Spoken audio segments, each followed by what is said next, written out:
God, मेरी घड़ी यहाँ पे पड़ी और मैंने शहर पे शक किया।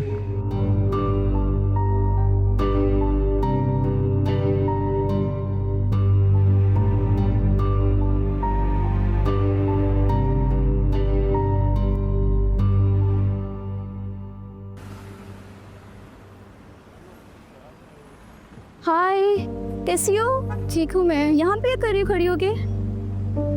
वो लेक्चर का टाइम हो रहा है यार, जाना नहीं है? हाँ, मैं बस आ रही हूँ, तुम जाओ।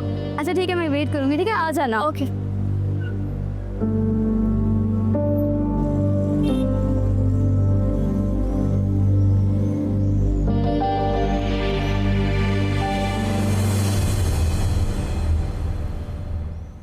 कितना वेट करवा है?